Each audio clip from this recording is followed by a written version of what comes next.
Okay, beautiful people. It's your TTA Pro, Mr. O, back with another episode.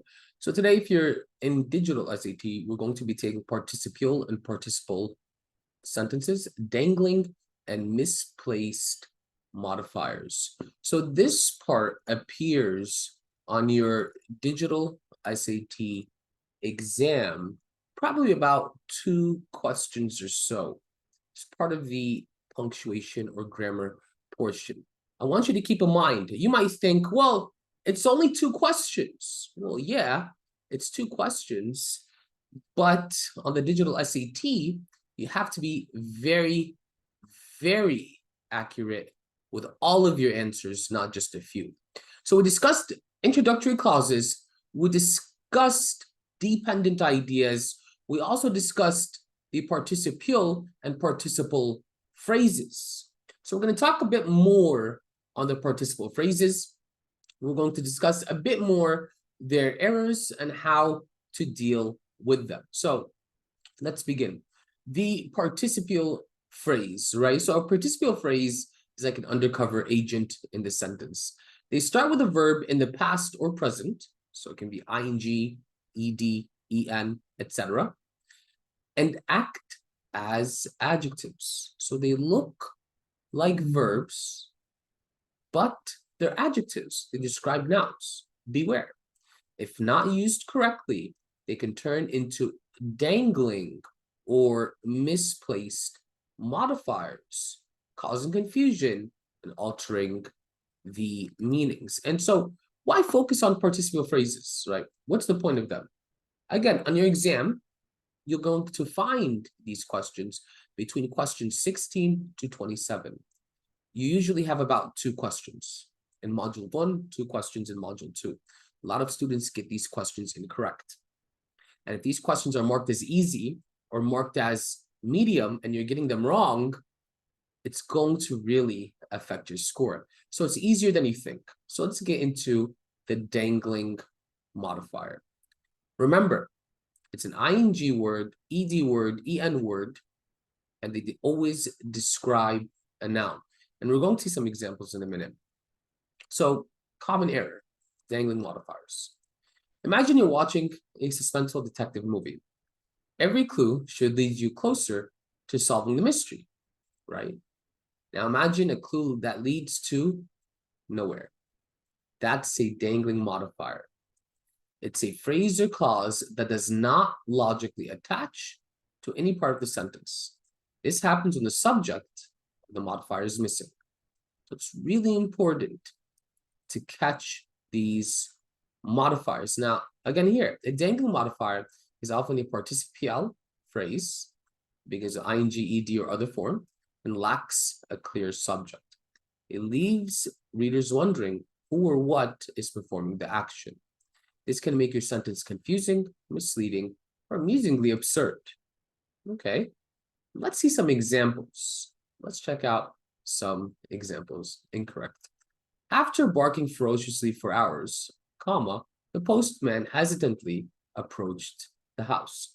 Let me ask Ahmed, why would this sentence be incorrect? Why do you think this sentence here would be incorrect?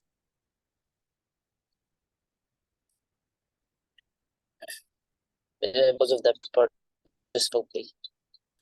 So you have to ask yourself, this is the modifying phrase, the participial phrase. After barking ferociously for hours, who or what was barking for hours?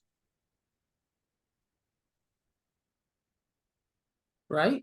The sentence Yes. tells us the postman. Is that logical? No. No. Right? And this is why we identify this as a mistake. Now, look how we correct it. After barking ferociously for hours, comma, the dog. So now here, we fix the issue with the participle phrase. Let's check out another one, right? While reading the novel, comma, the clock struck midnight. Whoa! Do you see why this is wrong, Muhammad?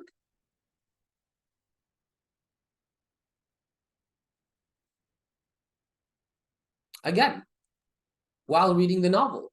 Who is reading the novel? Well, the sentence is telling you the clock. Is the clock really reading the novel? No. And this is how you would fix it. You would correct the subject. You would correct the subject while I was reading the novel. Now we fixed the issue. Now it's clear who is reading the novel. Look at number 3. All right. Flying over the lake, comma, the fish caught the eagle's attention. Who or what is flying over the lake? Is it the fish? Well, that's the subject. So therefore, this is incorrect, right? We want to make sure we choose or we have the correct subject near the modifier. So that's a dangling modifier. Here's some examples. If you want to read more, you can check them out on the testadvantage.com. Let's go to the misplaced modifier. It's very similar, by the way. Very, very similar. Misplaced modifiers can turn your sentence into a confusing party where the words don't quite mingle as they should. They're like guests who've ended up in the wrong conversation group. These modifiers are not placed close enough to the words they are meant to modify, which can lead to humorous or bewildering interpretations. So a little more detail, misplaced modifiers closer to a word it should not modify, rather than the word it should. This can change the meaning. The key is to place descriptive words or phrases directly next to the words they describe. Now, again, they're very, very, similar, dangling and misplaced modifiers. Covered in creamy icing, comma, the children devoured the cupcakes. Whoa! Well, this is misplaced, right?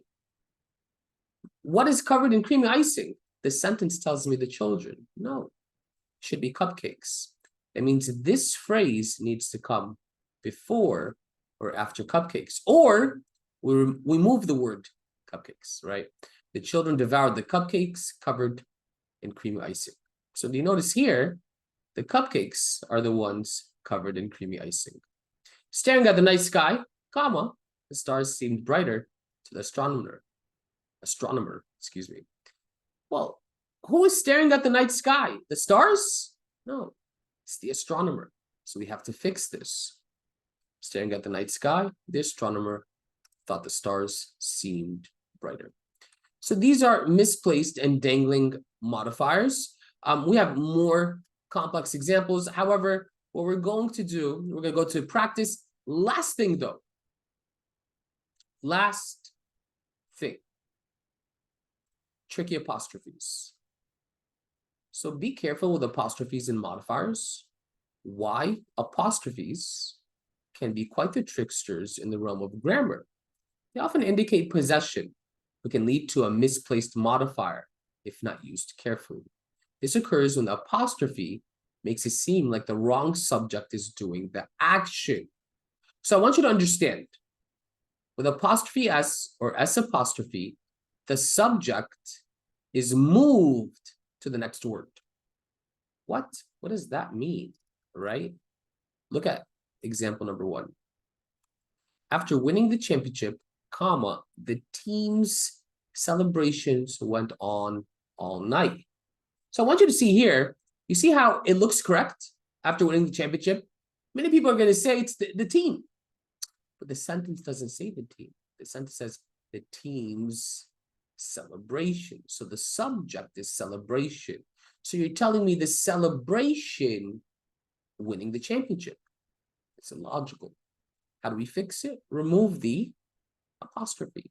Or here, with its engine roaring loudly, comma, the car's speed. Do you see the apostrophe S? Do you see how it moves the subject to the next word? Do you see now what I'm saying is speed is an engine roaring loudly? So when you're dealing with apostrophes, make sure you move it to the next word because it affects the meaning. So this is dangling and misplaced modifiers. If you're watching practice, you can learn anything. Mr. Sama out.